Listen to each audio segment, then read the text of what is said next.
Forever. Dog. When your first choice is a big old bus, You turn around and boom, you end up with a sloppy seconds. Oh, diva. Dipper just took a bite of oatmeal. Our number is 213-536-9180. Our email is sloppysecondspod@gmail.com. Now, on with the he's about to take another bite show intro. Are you ready for some sloppy seconds? Hi, you stupid little fucks, you sloppy little fucks, you nasty little fucks, you dirty little fucks. It's me, Big Dipper, and that's Meatball. Welcome to Sloppy Second with Big Dipper and Meatball. Hello. It's not oatmeal, it's kefir Who is he? with granola. It's like I was just thinking about parfaits. I used to invite all the boys over in my little neighborhood. Well, no, okay, wait a minute. Our street only had boys on it. That was But like I'm every house imagining had you boys, so I would as a invite them all very over. young kid walking down the street going, "Girl, guys, there's Come parfaits. over for some parfaits. And my brother, and they would all come over and eat my little parfaits and then go and like play music or video games with my brother. But I was like, the soldiers are fed, you know?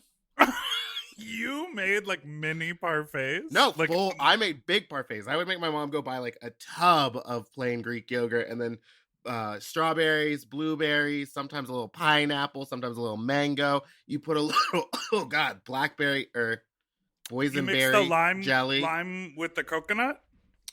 And you mix it all up. Anyway, how are you doing? So I'm you're okay. eating kefir and granola. Kefir. Yeah, drinkable Kefir Sutherland yogurt is what I called it. You know, when I was younger, I used to call Parmesan cheese shake cheese. Because you shake it out of the thing. You gotta shake it out. But that's the craft stuff. Oh, yeah. I mean, we weren't. It wasn't really on and popping over there at the Baby What Dipper came house. first? Kefir as the thing or kefir as a name? Ooh. It's definitely kefir, by the way. Wow. But it's Kiefer Sutherland, who Yeah. one time I saw blackout drunk and made out with my male friend in a bar. Wait, say it again. Kiefer Sutherland was blackout drunk and made out with your friend who with was my a male person. friend. Yes. Oh, is he a guy? Maybe he's a guy. I've heard that he might do that. He hangs out at that one bar a lot. Which one? It's over by. Do you know Patty's in? Do you know Patty's? It's Okay. right over by Bob's Big Boy Burgers. Anyway, I pulled a review that I felt was particularly triggering for me. ooh, you did it. See, you And- just did it. I wanted to read it aloud. This is a 5-star review from someone whose screen name is C Wagner 88. Wow, you're really calling him out. What's interesting about this is I used to fuck a guy named Wagner. And was he 33, 32? No, he asked me again his age. Of course, you know, he was much, much older. But this feels like it could be him. Anyhow. Oh, he was 88. I thought that was a year, not the age. This says love, but that's the title. The review says, I adore this podcast. Big Dipper. The throat clearing is out of control. Some examples. Now, is he saying I clear my throat a lot, or is he using throat clearing as a term? Well, I think he's using it as a term. I think as like a transition. As like a transitional term. Because he saying says, that you transition. Here are some examples, and then in quotes. So I have a question. I want to talk about. Let's transition into talking about as an art. This is the one. This one gets me. As an artist, because I do love to say as an artist, I really find it interesting that as I'm moving into my apartment, and then he writes or they write, just say what you're gonna say. All love. Bye. I mean, that's a drag. Also, we kind of texted back and forth, but I was like, I think that those are necessary in order to transition from whatever chaos I'm talking about. Because I'll go on a tangent that has nothing to do with what we're talking about, and you have to bring it back. That's the whole... Parfaits! Come get your parfaits! baby! But to me, it's like it is the equivalent of raising your hand in class and then saying, I have a question. I'm curious about, right, that you haven't yet said anything. All you've said is like filler words to say your question. Yes. Do you know what that reminds me of? Is when I was in acting school, which I realized was just like long form torture, was they taught us to never say just. Is that something that you ever had to learn? Like like when I'm talking about something, I was like, oh yeah, I just got on stage and da-da-da-da-da. And they're like, no, you got on stage and you did that. Mm-hmm. Like, because it's a way of demeaning. So maybe you're trying to, I don't know. I know I say like too much. That is for damn sure. Yeah, well, we all do. It's part of our generation. It's generational. Generational trauma, baby. Girl. Ooh, ah! Ooh. Ooh. How long do you think you could hold that note for? Wait, hold on. Hold on.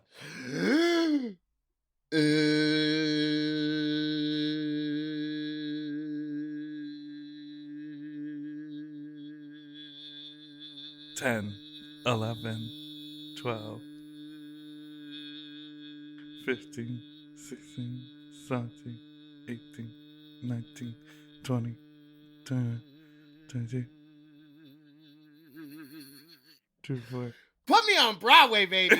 I can hold a, what was that, 21-second note? I counted 24. But did you also get digital interference? Did you hear that? What was that? That was the ghost of Shoshana Bean coming up saying, don't come for my sustained note, Mama Miss Ma'am. I could hear it through the internet. I love that. Amazing. Well, listen, this was fun. Wait, for a second, I was like, now you do it. No. I feel like that's 1 full minute of air. Of just doing nothing. Just making noise. As if we don't put people through enough listening to this show. Jesus Christ. We're here 2 times a week, and then we just do this shit in your ears? Yeah, what else should we talk about? We appreciate you. That's one thing that I am uninterested in doing on the show. Talking about what else should we talk about while we're recording the show. I think we're going to take a break, and when we come back, we're going to have our special guests.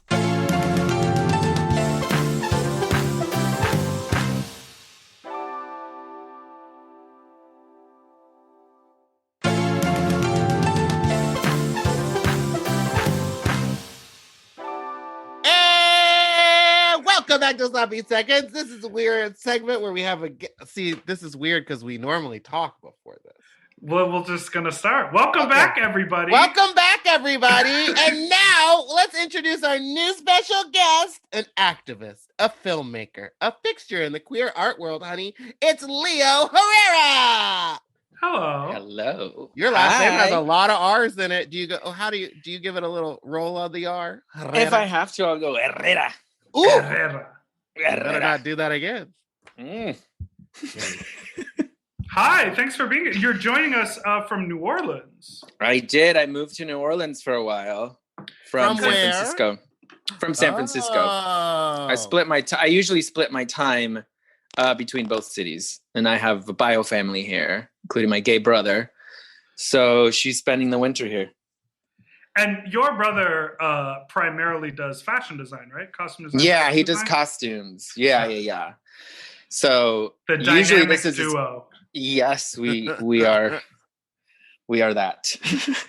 I first met you. I don't actually remember when I first met you. I remember being very intimidated by you.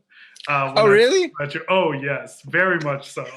Because everyone knows who you are. Like, you're very much that person who's like next to the famous person. Do you know what I mean? Like, you know, like when you go to the nightclub and you see the like flashy person that everybody knows, but then you see like the DJ huddled in the corner, like talking to the person. You're like, that's the real mover and shaker. Ooh. I feel like that is you because every party, every city, and I first became aware of you when I started traveling to do gigs, and I was like, bitch, she's in San Francisco, she's in New York. Like, I was like, what's going on? She knows everybody. We have a whole little collection of selfies because I always grab you because it's always like the randomest like bear The party most. in like Austin or bear or like it'll be Southern Decadence, and I have like a little tiny like Big Dipper collection of Yeah. selfies I like to That's take because it's always so fun. random. Because So you, wait, I mean, where you've would- lived everywhere, right? Sorry, go ahead, Meatball. I No, We're I getting was into gonna ask the same question. same question. Yeah, I lived in San Francisco for a long time and then moved to New York for a while. But I traveled a lot for my work, and that's kind of the main thing that I've always tried to center my work around is just traveling and seeing like how different queer like groups live and party and do art as many places as I can in the United States. So that's probably why you always see me being that guy. Yeah. And all of these random ass spots. So then it'll be like Big Dipper's performing at this bar, and oh my god, it's gonna be hilarious because I'm like, hey, bitch. It is truly, and it like adds to the mystique and the magic to be like, what the fuck? She's everywhere. I know because I just watched the 45-minute version of your movie, and Oh, did you? yeah, it was great. I mean, I love my favorite part was the surprise fisting. I didn't see it coming, and then out of Good. nowhere, there it was. Whole room of Boom. guys getting fisted. And I don't know if you know this about me, but I am very intrigued by fisting. So I have a lot of questions about what was that day on set like? That's that like I'm sort of not supposed to say which party that is, but if you Oh. guessed it, you could guess it. It's like one of the largest leather circuit parties in the world, and it's held in New York. So you could put two and two together. Oh. So that was actually filmed at that event. I was allowed a camera. They allowed me a camera for the first time. And that's actually happening. Like that's the scene that they're doing. Like those guys, like I didn't set that up. That's actually like because some of them seem like they were like, oh, there's a camera in here. Let me give them the double 1-2. Pop, pop. oh, and those queens are like that too. Yeah. So it's like a lot of performers, and they have like live. This is a 30-year-old, 40-year-old party. And so it's like they do live sex shows. And I've worked with the promoter for such a long time. And when I was doing Fathers, I had this episode because it was told in episodes when it first came out. And there was one about Robert Mapplethorpe. And I thought, well, I messaged the promoter and I was like, what would you think about having a scene in Father shot there? And I knew it was going to be a long shot. And he was like, fuck it, just come on down. So I was there for like 18 hours, and then the fisting scene happened at like 4 a.m. And Well, so yeah, like they gotta everything loosen up their holes. They couldn't just jump Yeah. right in. and then like two guys had to get switched out at the last minute. So like getting all of the consent forms and messaging everybody to let them know what that was about. And like one of those people is actually my really good friend from San Francisco. So that's why I like to travel and do all that stuff. So Fathers was able to give me this like access to so many really cool things. And that fisting scene is like, it's hard for me to look at sometimes because it's so intense, but it's about Robert Mapplethorpe. So it was like, am I really going to stick a fisting scene in the middle of this thing? Like, how am I going to get this scene? How am I going to like put this on social media? And that was like a whole journey, but it was like, go big or go home. Right. Well, I want to back up because Meatball jumped us into the fucking deep end before we even got started. So I want to actually do a frame of reference to sort of share with the listeners what we're even talking about, which is this like massive film project that you've been working on for how many years? Like 5 years now. I'm going into the 6th one. I mean, it's sort of done, but it's like a project that it sort of just keeps growing, and like it's got a sort of a life of its own. So, we both have obviously, like, Meatball just watched, and like I've been aware of this for a while. How about this? We'll tell you what it is, and then you can correct us. Awesome. So it is a film project about what if we lived in a world where the AIDS epidemic did not steal an entire generation of queer people from us. Correct. Yes. Okay. So you did it. Starring. Although I've been calling it the AIDS. I've been calling it the AIDS pandemic because it's still a pandemic, and there's a lot of political reasons why we don't call it a pandemic. Yeah, let's talk about that. Yeah. So the project started like 5 years ago at the start of PrEP, when PrEP came out. Yeah. And how there was so many inter-community discussions about what PrEP meant and, the slut shaming and all of those like really intense conversations that we were having. Yeah. And sort of coming into the realization that I couldn't get a good answer from a lot of the activists that I knew whether or not I should go on this pill, and realizing really like from a heart place that we're missing so many mentors and that there was nobody for me to call at that point. So you sort of realize, and I've always studied the AIDS pandemic and the beginnings of it. And I've always really been intrigued by pandemics in general.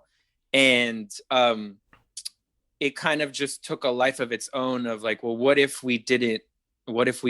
this thing didn't exist? And what if all of these activists were here to be mentors for us? And how different would our world be? And also it's really fascinating to me how much AIDS shapes who we are. And how much it's shaped it through. I mean, it's been around for decades now.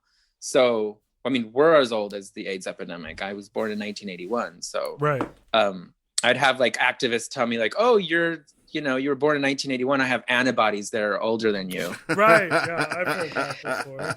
Yeah. Not from activists, but other people. Right, from daddies. Yeah, exactly. But okay, but not to cut you off, but I'm curious about epidemic versus pandemic, because when COVID first started swirling, there was a lot of conversation of like, what's a pandemic versus an epidemic, and why do we call these things epidemics? So you just very clearly said you call it the AIDS pandemic, meaning there's no official.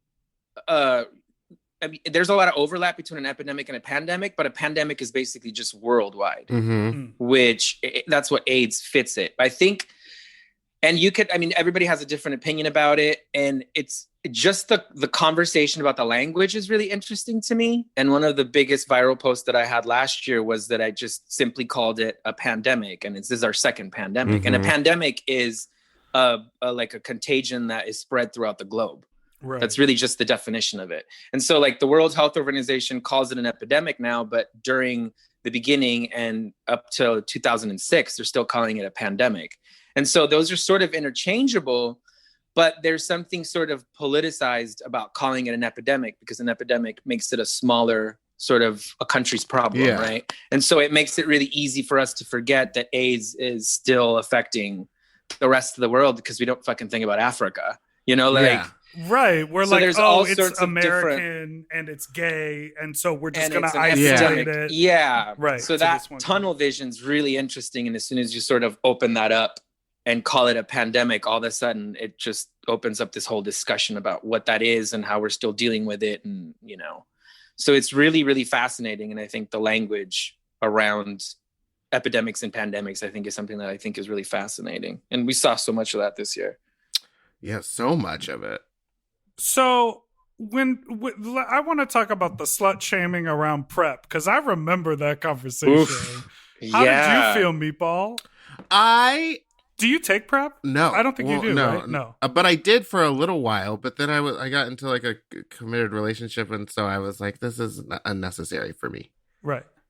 Also, it's so expensive. You started the episode of Fathers like that, but it's truly, if you don't have the right health insurance, it could be upwards of like $600, $700 a month to keep yourself from like... Yeah, it was like $1,600 when it came out. Yeah, and didn't they try to sue that guy or like get him to make it cheaper, and he was like, no thanks? Well, Gilead, the pharmaceutical company that produces PrEP, basically what they did was really messed up, which is they let gay doctors and gay activists sort of do the research for PrEP, and they let taxpayers pay for it. Right. And then they kept their mouths shut during this whole discussion, because they were like, let the queens figure it out. And they didn't have any guidelines. Yeah, exactly. Let the and queens they didn't have figure it out. They'll figure it out if they want to fuck each other raw. They'll always make it work.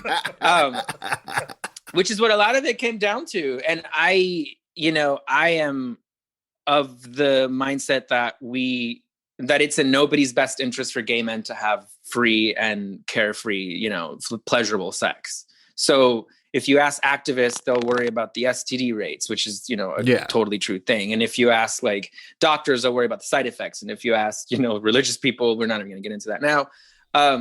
So all of a sudden the discussion became like, well, what I got into a serodiscordant relationship for the first time, which meant that my partner was HIV positive and I was HIV negative. Mm-hmm. And so then that became a really big issue because the only times I've ever not worn condoms are with partners.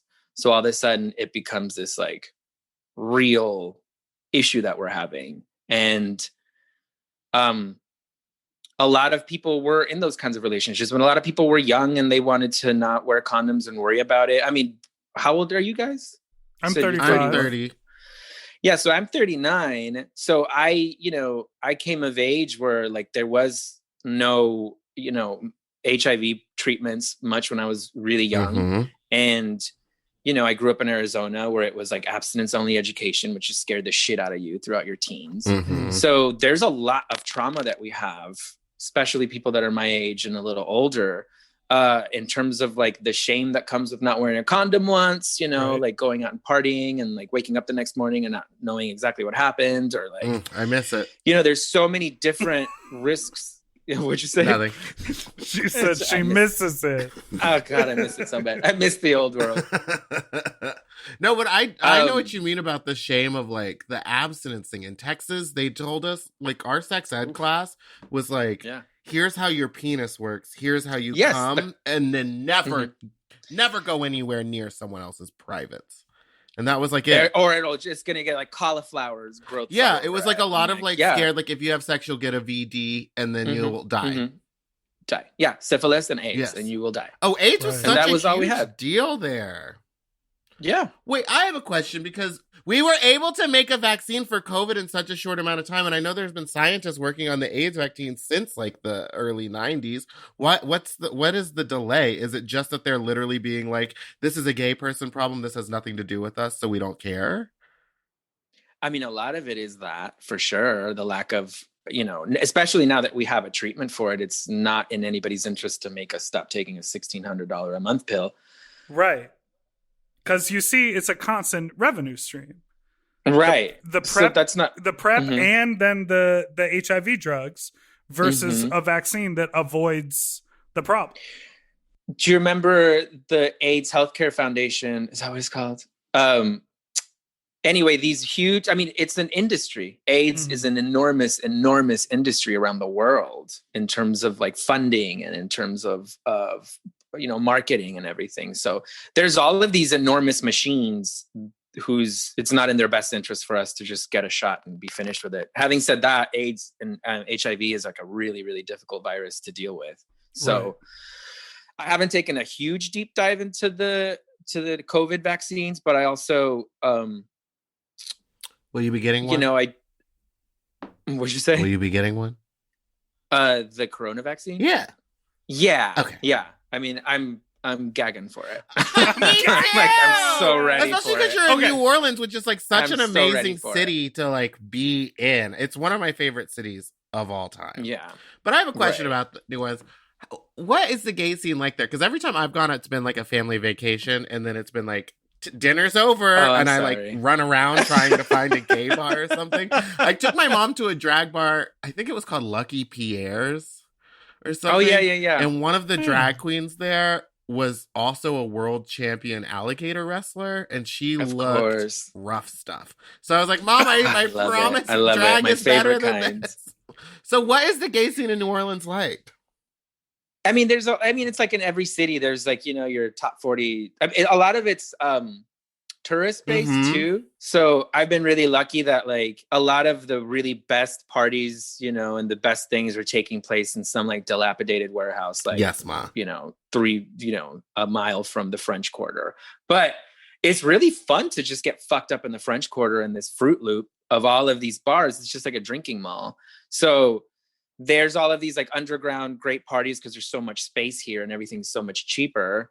But you have to sort of like know people to know where to go. But at the same time, I love taking my friends out on that French Quarter tour.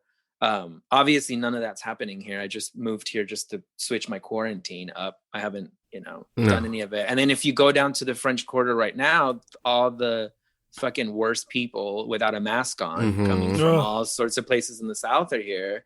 And so there's that sort of level of disconnect that, I'm not about to try off on this trip. But otherwise, it's one of my favorite. I mean, it's my favorite place. I think it's the most American city I've ever been to. Well, okay, let's take a quick break, and then we're gonna, we'll be right back. We'll be right back.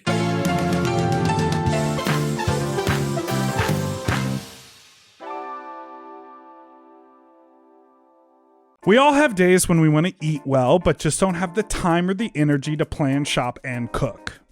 That's exactly where Factor comes in. They deliver fully prepared meals designed by dietitians and crafted by chefs right to your door. With Factor, you can stay on track with your nutrition goals, whether that's high protein, balanced meals, or overall wellness, without any extra effort. The meals are fresh, never frozen, and ready in just 2 minutes, which makes it easy to fit into your routine. You know, I love coming home after a long day and having a tasty and filling Factor meal. It's waiting for me, and I don't have to worry about shopping. It's quick and easy, and one less thing I need to think about when I get home. You know, I'm feral for fish right now, and I always get my fix with Factor. I recently had their scampi-styled shrimp and salmon, and let me tell you, it did not disappoint. So get Factor today and start enjoying delicious and nutritious meals. Head to factormeals.com/sloppyseconds50 off and use code sloppyseconds50 off to get 50% off and free daily greens per box with new subscription only, while supplies last until September 27th, 26. See website for more details. That's factormeals.com/sloppyseconds50, like the number, off. Sloppy Seconds 50 off.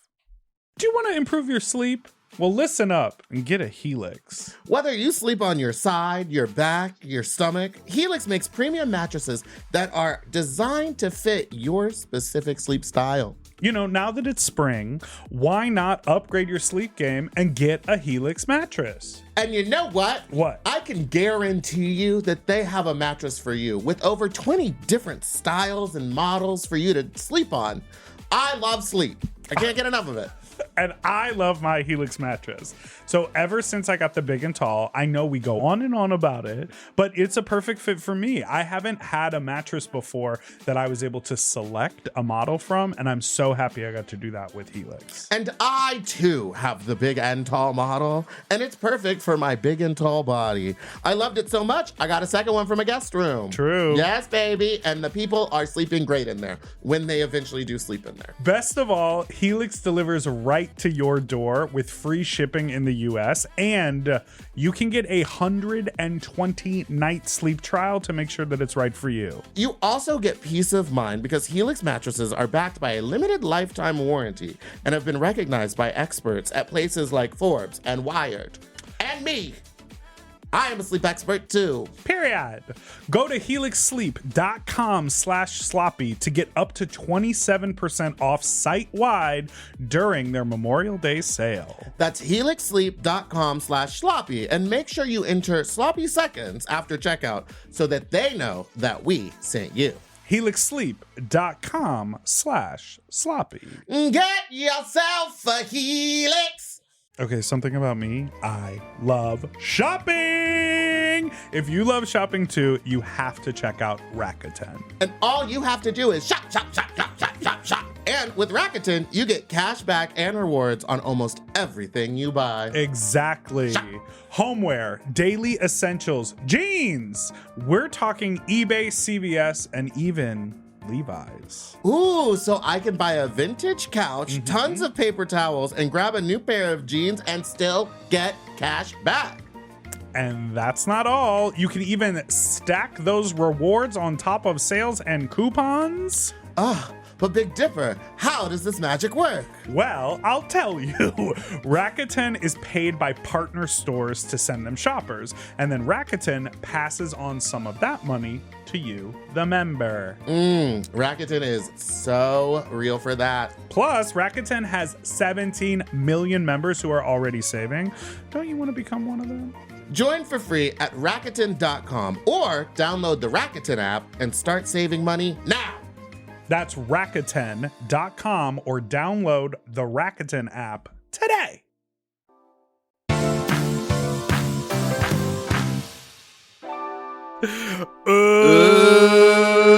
Okay, so we are back, and I'm curious. I don't want to.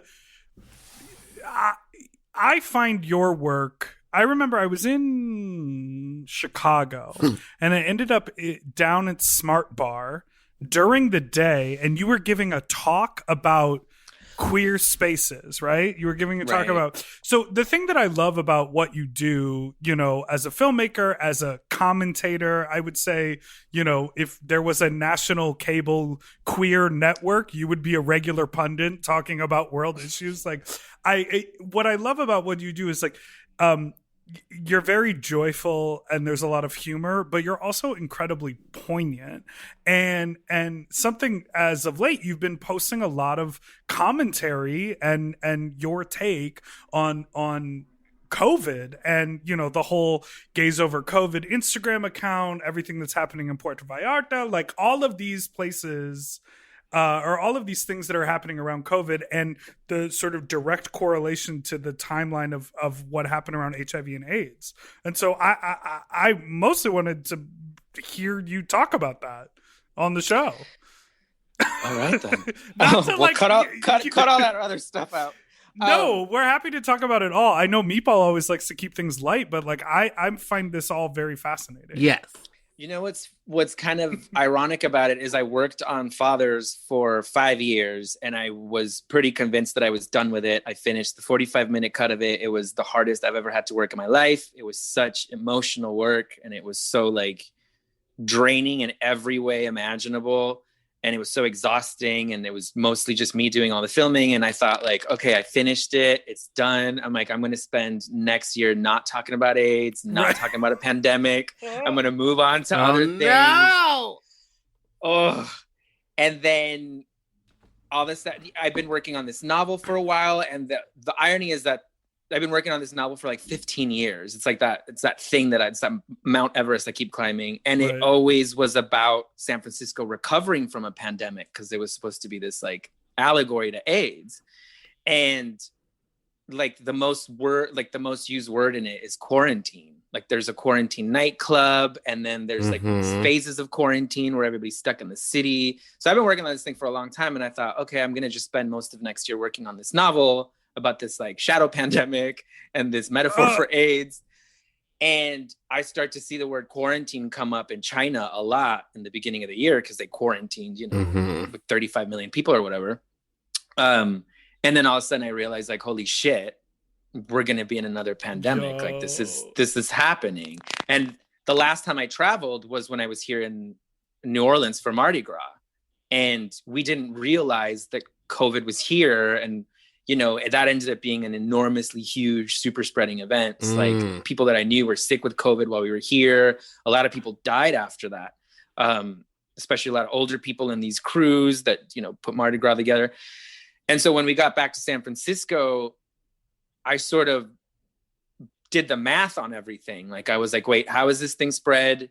And what do you have to do? And how many deaths are there? And then I realized, holy shit, like this thing is coming and Americans are so awful. This is going to take us years. And if you know anything about pandemic behavior, like the Spanish flu or AIDS, we follow a very specific track of thinking when it comes to disease as human beings that I think is really, really fascinating. And I've always thought it was really fascinating. I just never thought I would have to live through something like that, you know? So that was really scary. What is that track of thinking? It's like we have these like weird patterns of denial and like depending on how long it takes for it to you know, make itself seen, like how long the symptoms take, the way that we track it, the way that we talk about it, the way that we don't talk about it. It's really sort of fascinating, but it's really scary. And sort of being that in the beginning of it and seeing the level of disinformation and then watching what Trump was doing with like the masks in the same way that we've experienced condom use before. And like, so all of these like sort of parallels started to become really like aware to people that were either like in the AIDS field or like elders were sort of like, they were started to get like the hairs in the back of their neck standing up around really early March. And then I thought, holy shit, like this is going to be a huge thing, and this is going to end in hundreds of thousands of deaths, and this is going to surpass AIDS in the death toll. And sort of knowing that back in, you know, March and April, because of what you're studying and with your job and talking to other nurses and doctors and other activists. And it's just like, oh, we're going into this thing that's going to be really, really, really scary for everybody and really confusing, because pandemics I can just imagine confusing. you just clickety-clacking over to Dr. Fauci being like, listen up. This faggot knows what's going on. Girl, Fauci was around. Fauci is part of AIDS history in a huge way. Yes. So as soon as Dr. Fauci popped up, I was like, oh my God, this is like the weirdest rerun ever. And Dr. Fauci was really protested against during, like, a lot of Dr. Fauci's reaction to COVID is directly because of the work that he did with AIDS activists. There's a straight line through so much of this. It's overwhelming. It's really emotional. And so I started to just sort of jot down my feelings, because I was seeing my friends be really confused and really scared. And so this was sort of my way of being like, okay, we've done this before. Let me acknowledge our elders, because they're really scared that we're going to just get them all killed and not listening to certain things. And then I'm also in San Francisco at the time. So luckily our health officials and our politicians really heeded that response because of the fact that city had already been through an epidemic or a pandemic.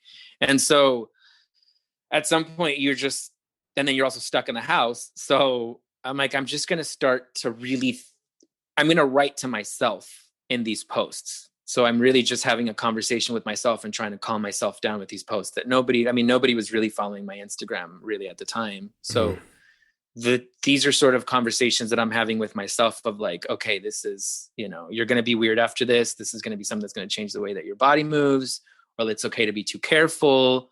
Remember, this is your second pandemic. So I would write those feelings down in these tiny little capsules and then send them out into, you know, the Instagram thing. And then they started to catch on. And then all of a sudden I started to sort of speak to people's like emotions and feelings about their feeling, and then give them a historical context, which I think people were really grateful for. And then before I knew it, like I was checking my followers, and all of a sudden I'm like, why is there so many like white women following me all of a sudden?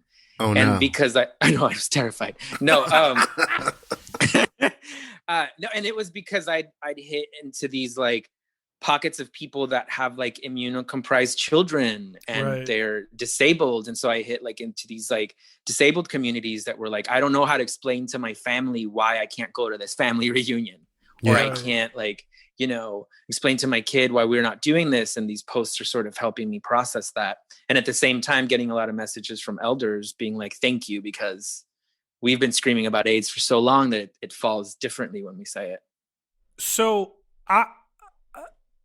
I'm curious about the whole PV traveling, partying situation, because there is some psychology, and you've hit on it a little bit. I mean, it's like there is some psychology to like ignoring it, or this isn't my problem, or that sort of thing. And almost like generationally, like, you know, people in their early 20s, it's like they don't have the reverence for the older generation, and they didn't have the same type of history lesson when it comes to AIDS. But what the fuck? Like, what's the hot take on those people? Like, what the hell? Like, I don't know. You know, the first thing I think we have to acknowledge with all of that is that behavior is a failure of government. And a failure of messaging at the very, very top. And so it does us all a disservice to sort of just blame each other, because we aren't taught those things. Like, you know, like a lot of these people that are doing this, they're like in their early 20s, for example, and they've never known what it's like to get an HIV test that you're really freaked out about, for example, or they've never known somebody to die of AIDS, or they've never seen somebody, you know, become addicted to meth in response to their AIDS, you know, results. And so there's so much of it going on.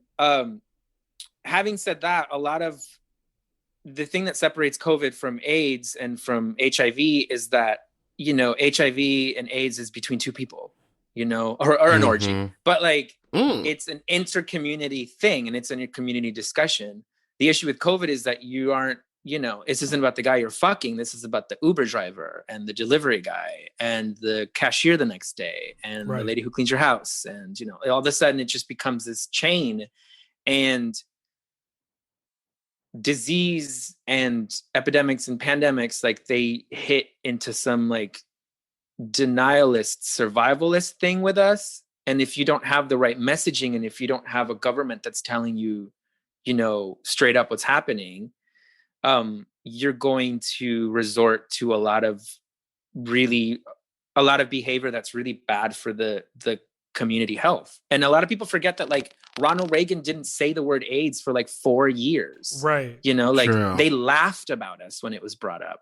Fully. So there's so much precedent to that. And so it was also like a reminder to people, especially in the beginning of this thing, when Trump already knew, when it was obvious to a lot of us who study epidemics and pandemics that he already knew that it was as severe as we suspected it was. Yeah. And his reaction was so like, oh, don't worry about it. Don't wear masks. It was so gross, but we have a historical precedent to that. So it's this idea of like, the government has tried to kill us with this before. And as soon as they found out it was mostly Black and brown people, it's the same reaction as when they found out it was mostly gays. Yeah. So it's such a failure of messaging, and it's such a failure of history, but we gay people have to redefine themselves every single generation because we don't have the ability to pass down knowledge to each other. We don't have school courses. We don't have, but so much of our generation before us died of AIDS. So they weren't able to pass down a lot of that knowledge. So you have this whole year where you're watching that behavior sort of continue. But I feel like at the end of this year, like you can't make any more excuses up. Like you can't say, I didn't know. I went to fucking PV. You can't do that. Well, that was my issue with the PV thing. It's like, it's getting worse, not better. Like we've been doing this for close to a year, at least 6 months. You've known about it. The fuck and you makes still you think that decide Puerto to go? Vallarta is better? Right. Yeah. Because there's no rules and restrictions, and people just think like, oh, because that city has decided to not say anything, they're fine with it. But then nobody will have Americans. Right. Girl, and the ones that really got me are the ones who got the vaccine 2 days before, the ICU nurses who then hopped on a plane knowing that vaccine doesn't take hold until the second dose comes into play, and then you still have to wait many, many weeks, and it's not about you. Okay. But what I wanted to say, it's very emotional. Here's I get mad, I get heated. But what I wanted to say, what were you going to say, Meatball? Well, you were saying something about this generation, like not knowing stuff, and I do have to credit like this new generation that's coming up because they do spread information through each other much faster, whether it be through like YouTube or fucking TikTok or whatever they're on. Don't act like you don't know, Queen, right? Yeah, I know. I'm like, don't act like you don't fucking know because it's everywhere. You can't look anywhere without seeing it or seeing the numbers. Which is why, on top of all that, there is a colonizer vibe to it. Oh, that's why, and that was what really struck the nerve in my open letter to the PV gays, because it's just like, shut the fuck up, bitch. Like, you know what you're doing. You know that you're going to a government. You can't go to Europe. Like, why do you think you can't go to Europe? And you're sitting there saying like, the government's letting us. Okay, well, what is our government doing? Like, you're watching our government actively try to let this thing run rampant. Okay. And then you're saying like, oh, well, we're giving them money, which is like, okay, if you care so much about the fucking like economy of PV, then find a soup kitchen and send some donations. Right. You don't have to go down there, go to a circuit party and hand deliver your groceries and donations. You can just ship them on down there. Exactly. And then there was also like the other facet of like, well, I have antibodies. I saw this queen and then I saw these like queens posting pictures of them with a shirt that said antibodies.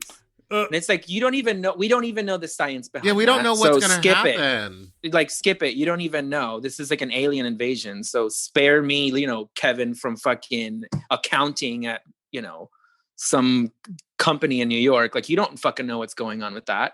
And then at the end of it, then you're also like posting about it. And you're setting an example to everybody else to think this is okay. So by then it's just like you've done like 5 shitty things. Yes. And then all of a sudden you want to not be shamed and you want to not be called out and you want to enjoy your vacation. You're not going to have your cake and eat it too right now. Like it's just not going to happen, because there are AIDS activists who literally died for you to have these rights to go to PV and fuck and do all that shit. And you have these people that died, and then you have these other people that survived that are holed up in their apartments watching you do this, like having a late stage crisis in their lives because they're thinking like all the work that I did was for nothing for these fucking ungrateful little bitches. And so you have to have someone like me that's just going to come in and be like, okay. Yeah. Yeah, I think they need to be shamed. I talked to Nicole because we both like send each other videos back and forth all the time of just like huge parties and stuff. And we always just say like, I feel insane. I feel like I'm going crazy. I feel like I am part of a cult that believes in something that doesn't exist because they're behaving like this. And they see, but it's the other way around. I know, but it like doesn't help that I'm seeing it and just like, why have I been stuck in my house? I haven't left anywhere. I haven't seen anybody. I loved one of your posts that I don't have it right in front of me, but where you basically were like, you can wait, you can hold off. There'll be another dick to suck. There'll be another party to go to. The behavior that you're participating in by staying home is saving your future. And that really stuck to me because I think, especially in the day, in like the age of internet, we all have this like FOMO feeling where we're really just like, we want to be a part of everything. And I just thought that was really like a poignant idea of like patience and like thinking about the other people around you. And I want to say to like people listening who are sort of like tapped out on this topic, because I feel it too. We can't tap out when like it's history, right? Like what I love about your perspective is that, you know, if you want to talk about HIV and AIDS in the 80s versus HIV and AIDS today, it's a much better picture today. It's still fucked up, but it's a much better picture today. So having that context to draw the line between the two gives me hope for the future of how we're going to be operating in a society where coronavirus is a thing that exists and people are vaccinated for it and we talk about it. And it's not, remember that one weird blip of a year that completely disappeared? Like this has been etched into stone and the rest of our life will happen and we will have this recollection. Like it's not going anywhere. And so I just really appreciate that about the context that you thank you. And I think I know which post you're talking about. And that was me talking to myself. It was me telling myself like it's okay for you to trust your gut on COVID, and it's okay. The post you're talking about is the blue one because I color code them. Yes. And it says, and it says, it's okay to feel too careful. It's okay to miss parties.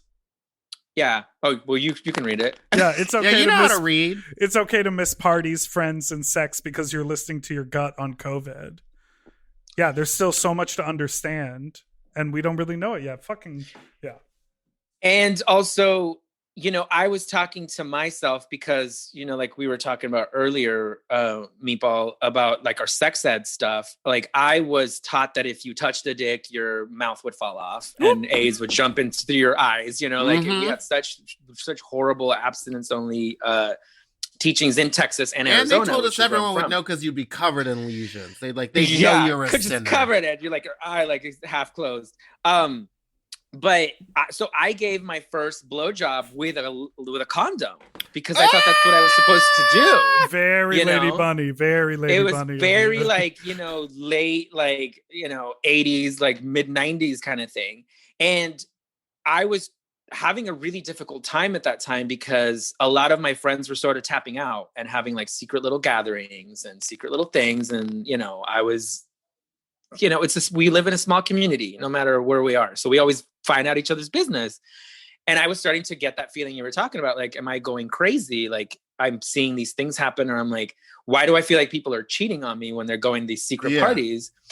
And so I sat down. That's the feeling. That's the feeling. It's like you're getting cheated on by somebody. Yes. The last time I got But by all the fags I used to trust. Exactly. So that's going to take us years to unpack, right? And we've all made a mental list of who did what during this, which is what you're talking about. It's history. We're living it right now. And the choices that we're making right now are going to be etched in our minds for a very long time.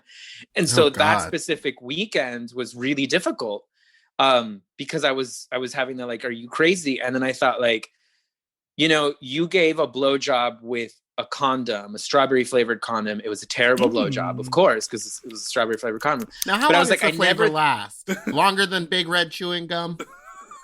Less. You know what? Like zebra gum. Remember zebra gum? Oh my God. 15 seconds and it's like gone. Nothing. It's gone. So and so I remember being like, okay, I never look back at that blowjob and regret it because it was part of my care journey. Mm-hmm. Like it was part of this thing. And when I realized that like, oh, HIV is actually harder to catch than I was told, this is going to be a process. So I wrote that to myself. And part of it's like, we don't look back at, even though the AIDS pandemic cost us so many moments, we don't look back at it and say, I should have taken more risks that one time. I didn't need to wear a condom that one time. That's not how humans work after the fact.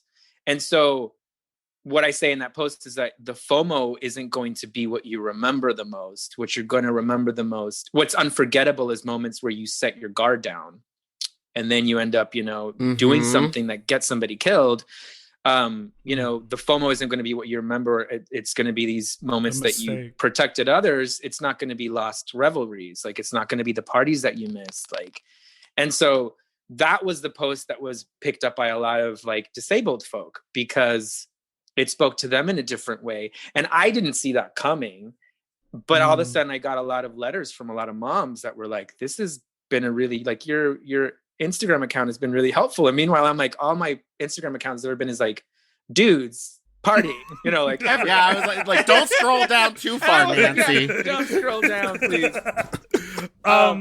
So the Instagram that we're talking about is Herrera Images, correct, by the way. So you can all go watch and see. And something else. Well, okay, so let's take a quick break. We'll be right back.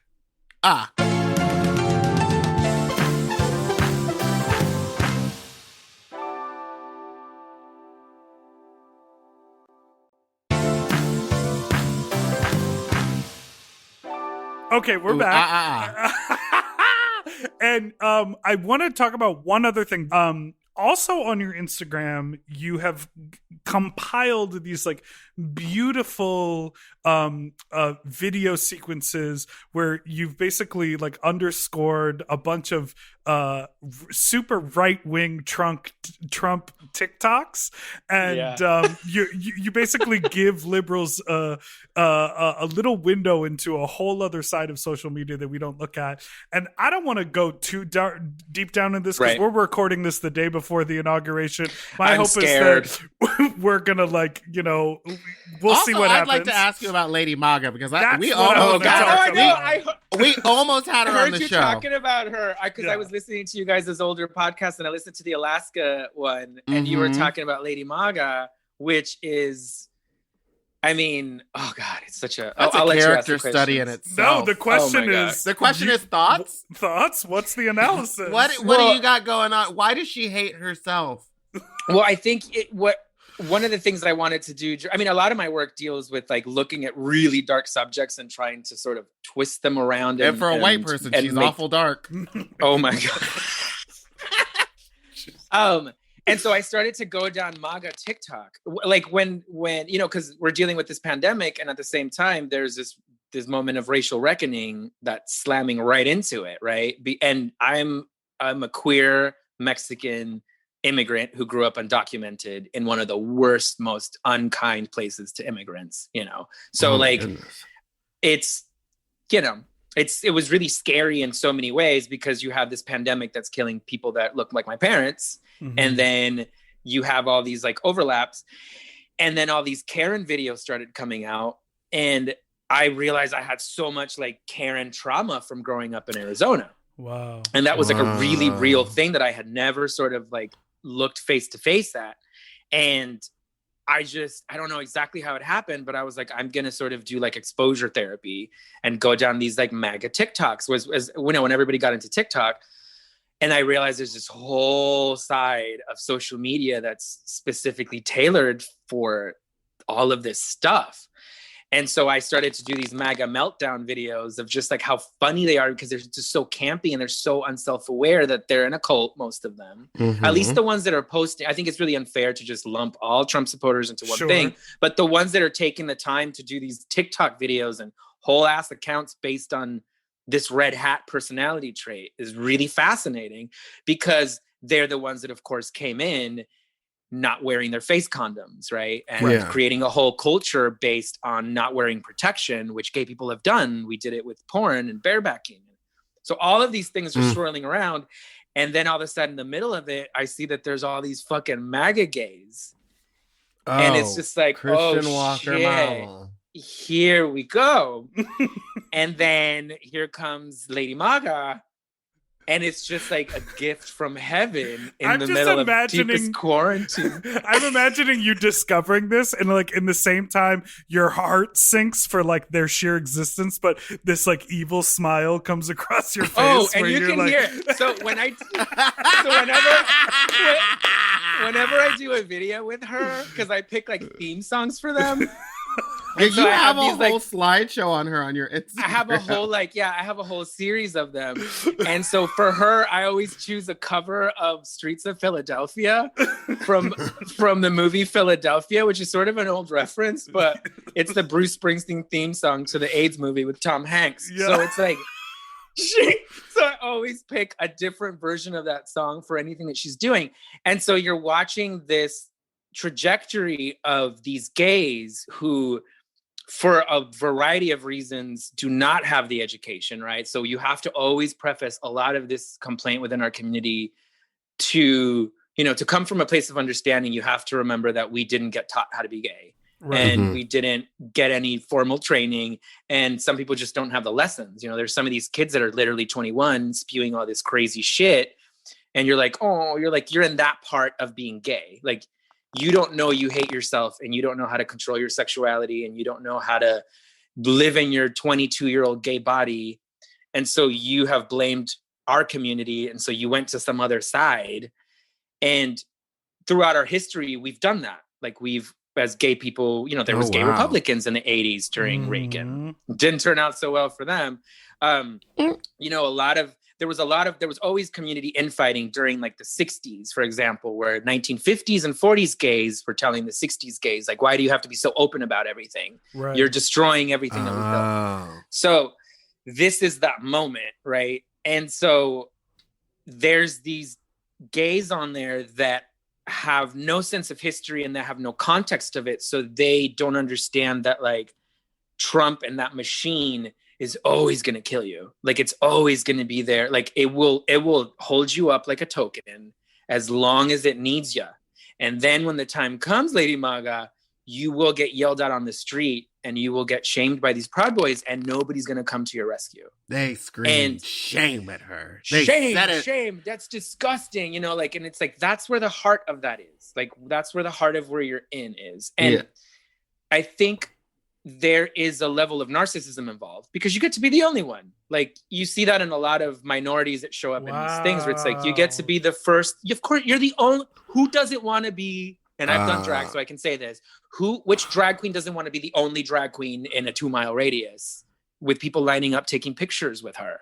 Like, oh my God, I never even thought of it that way, because she doesn't get that validation from the drag community because she's bad. Well, and so when these people, and so I've studied all of these MAGAs, and there's a pattern to it. Okay, coin a term. Right. So these MAGA, there's a lot of there's these common themes with them, and it's always about being ignored by the community. There's this level of like, nobody wanted to fuck me. Nobody wants to pay attention to me. I was an ugly duckling kid, right? There's that part of it. Then there's money. There's a lot of it comes down to money. A lot of these MAGAs are of a certain class, and they're complaining about taxes, which to me, I'm like, you fucking bitch. There's kids in cages, and people dying of COVID, and you're talking about taxes. So there's a disconnect there. And then there's just the level of loneliness that comes from just being gay in general. And at some point, they sort of expose themselves as conservative thinking. And because we don't have those systems in place, we don't have room for them in our community. Right. It's just created this perfect storm. And you sort of want to be like, girl, like, we did a pandemic before. Like, they're not making this up. Like, this isn't a hoax. Like, they will let you die. Like, they will let people die. Like, we've done this. But I'm not expecting a Lady Maga to have any trans friends of color. I'm not expecting her to have a lot of older gay men to talk to. She has a lot of the MAGAs have really intense transphobic thinking. Like, she has a whole thing about nonsensical transgenderism. And it gets really intense. And part of why I started to study that is because, and some of my friends were like, we're worried about your mental health going into these like MAGA holes and whatever. And it's like, girl, those kids are showing up at our Pride. And they're going to make sure that they are seen and heard at our Pride. They've already been doing marches. You know, they did one in West Hollywood. Like, there's a level of indoctrination that is happening with this MAGA thing that we all, you know, it's like cult light for a lot of people. And so they're perfect targets. And so, you know, Lady Maga, for example, Mormon, Utah, drag queen who was left, you know, drag queens can be really mean. I don't know if you guys have heard this, but drag queens can be really mean. Oh my God, can they? I know, I've never. It makes sense that she, I never, I don't want to say the word is empathized for her. No, you should empathize. Maybe sympathy is not the word, but empathy, because we need to understand where this is coming from, because it's only going to grow and it's only going to get bigger. And it's exactly what you said about like coming to the prides, because then the goes like, oh, well, we want to march here too. Yes. Oh, but I thought Pride is all about love. I thought Pride inclusivity. Exactly. And so it's like, you know, it's like, but when the message that you're trying to send is hate, then we're but it's not though, because Lady Maga is all about rainbows and she's got that Mariah Carey but that's thing. My issue with her is that she's like, she seemed to get mad at that group of Proud Boys that was yelling at her and saying that. And she was like, those aren't the MAGA people that I want to be around. But I was like, it seems like it is, because you traveled there. Like, you're out of state. You went to go be a part of that group. So when you get to decide that you're a part of it or that they're bad versions of it is only how it affects you. Like, I don't understand that.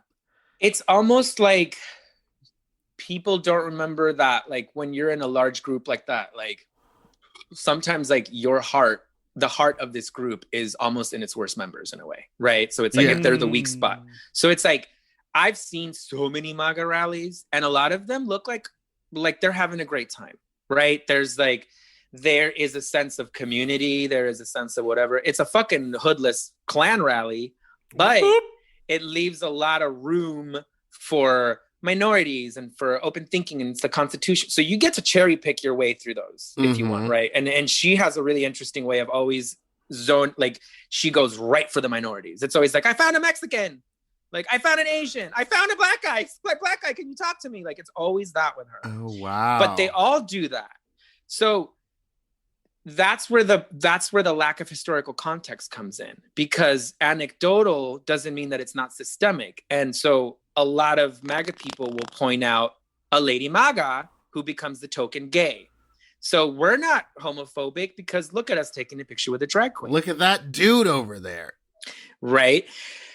But then you have this faction that we saw this last week that we've all known was there. Of course. But now you see them taking a shit in the Capitol, and like, how are you going to excuse it? So that night, she was there. I know. And that's what's part of my story on the MAGAs. When you click on Herrera images, she's there. And I was like, okay, I don't want to comment on everything because first of all, I've done so many MAGA things. And there was like a truckers strike that nobody heard about that I have in my series, where it's like, they had this whole trucker strike planned on TikTok that completely bombed. That is hilarious. Right. And, I thought a lot of that stuff in the Capitol was just really, really sad. And it wasn't funny. And a lot of people that had like made fun of these MAGA people for the last year was like, that was really sad. And it was just like really disturbing. But I was like, let me check up on this bitch. And, and she's, because this is the other rally too. So she's like in this rally, and the rallies are getting darker, you know, they're getting scarier, and people are reporting that they're getting scarier. So that before this last one, she's there, and this thing happens with this guy named Nick Fuentes. He's some 22-year-old alt-right little monster who has been given way too much oxygen. And he is the heart of that movement in a lot of ways, right? Mm-hmm. So she has that thing with him, and I am just following her live, you know, feed.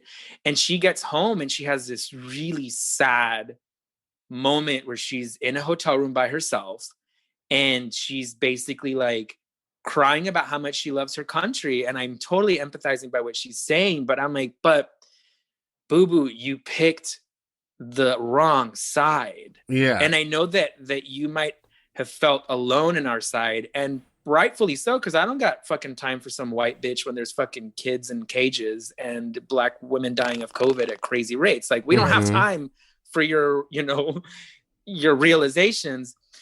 But I could see that in your eyes, you're working from love.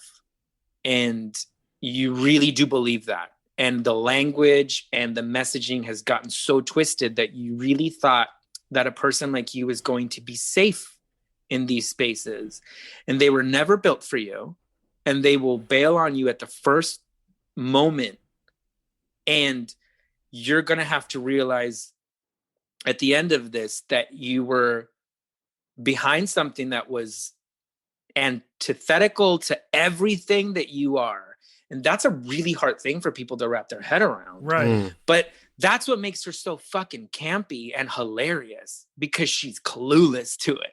Yeah. So she's this character study like a lot of these kids are, where it's like, the sadness, I think, for us is that we recognize all of it. And going back to the PV gays, my post was like, we get why you're there. We get it, queen. Like, we get that thing. But we all have to learn these really shitty lessons, because they're life or death lessons. Like, you could have been killed at that thing, Lady Maga. Yeah. You know, completely. Like, wow. if you had been in the Capitol building, huh? It's my understanding, like, that she's going to these alone. Like, no one's coming with her. She's going. She's got a Prince Charming, and she's always got, like, you know. Oh, does her little fag hag? Oh, yeah. I thought she was going alone, which made it even worse for me. I was like, well, she was walking alone the night of the Capitol. She was like live, you know, treating like, oh, I hope no Antifa is here to hurt me. And I was like, girl, Antifa's it's not Antifa. Like, we're gonna hurt you with words. They have guns. Yeah. They let you go. So it's really like, it's sad. Yeah. It is sad. Well, is there a place where you lecture or teach a course, like on the regular, where people can tune in? I mean, Jesus, I feel like it's so fascinating to hear your perspective on everything. Did I just do that? I don't know. Well, no, I mean, I'm working on that. Just saying, like, at the end of it, like, for us to like have all of these conversations, see what I feel like is the truth in like the, you know, the connections and the hypocrisy and all of this political stuff. And then for you to end it saying, you know, that you see that she's coming from a place of love and you empathize. It's like, that is a very, you know, like, mature. To see the humanity in her and other people, I think is a really important thing that we have to do. And it's one of the hardest things to do, because we're seeing people violently attack, you know, what we think is important, whether in their passive behavior or in their active behavior, and to try to see past it and see within their humanity, I think is the only way forward. I think it's very, very, very difficult to be gay and to grow up gay. And I think it fucks every single one of us up in really specific ways, and in ways that are also really, really beautiful. And I call it the unmistakable softness, which is this thing that you see in children. You know, one of my favorite things is seeing pictures of all of my friends is when they're like 4. And they're like reclined with their little hands up, or like, you know, little toe up. Like, we all have that. And the way that our system and our our world is built, it's built to destroy that so early on. And we sort of grow bent in these really different ways. And if you don't go back to that with everybody, including the idiots on the boat in PV, including gay closeted Republicans, if you don't go back to that to find where that source of truth is, then you also do a disservice to yourself, and all you're doing is shaming people for something that you recognize within yourself. And I think that that's where a lot of the reaction to my post and the PV gays thing was, where it was like, we know why you're there. And that's where the reaction to a lot of my work comes from. And I think that's where, when we all, because I'm talking to two artists here, when we operate from that level of love and from what drag comes from and from all of that, then you sort of do get to why people do the stuff they do. It's not that hard though. Like, it's not that difficult. And you can understand sort of anybody when you think about like, even the worst MAGA people, you can sort of see where they're coming from, right?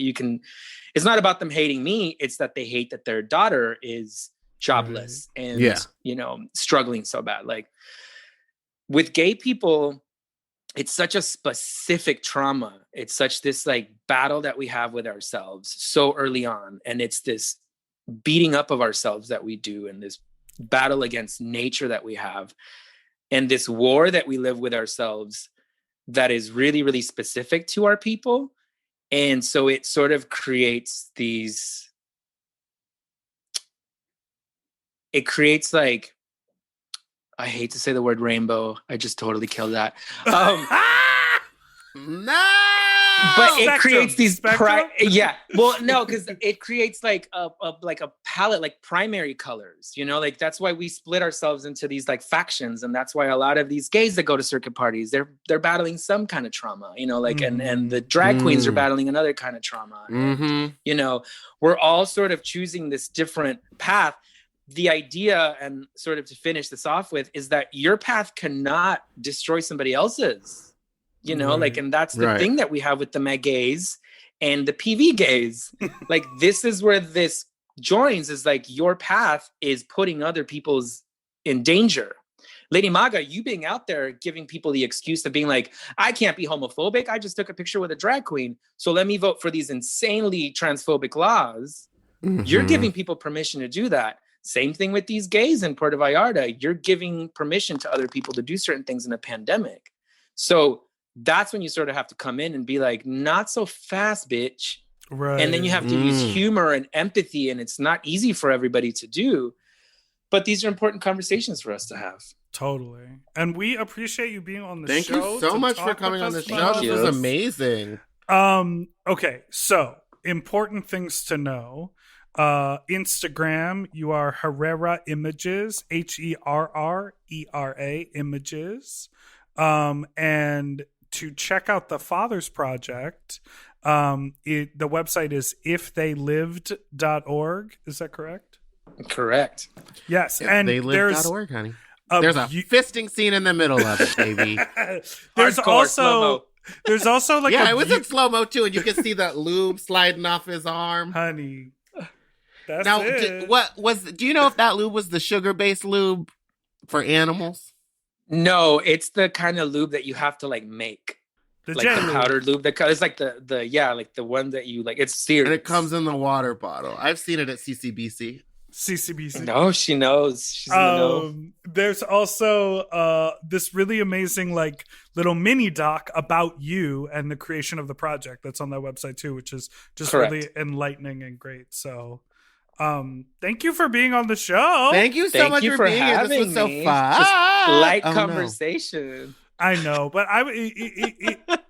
honestly, it's very nice to hear someone who isn't like yelling at you their opinion on TV, and it's not your own thoughts swirling in your brain. Right. So I really appreciated this conversation, and I think our listeners will too.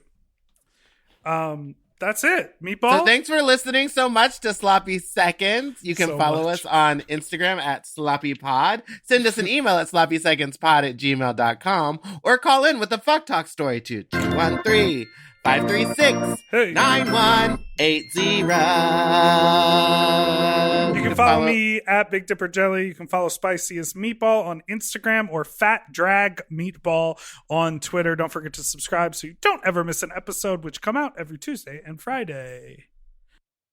Okay. I didn't do a single Wicked riff. You just did. You just did. I know, but we'll edit it out and then they'll never hear it. Moments ago, you just Ooh.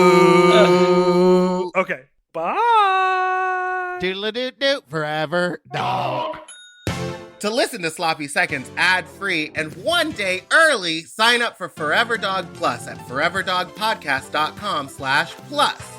Sloppy Seconds is produced by Forever Dog and Moguls of Media, a.k.a. Mom. Hosted by Big Dipper and Meatball. Music, editing, and sound design by William Pitts. Executive produced by Willem Belli, Alaska Thunderfuck, Joe Cilio, Brett Boehm, and Alex Ramsey. Our artwork was drawn by Christian Cimarroni. And our theme song was written by Mike Malarkey.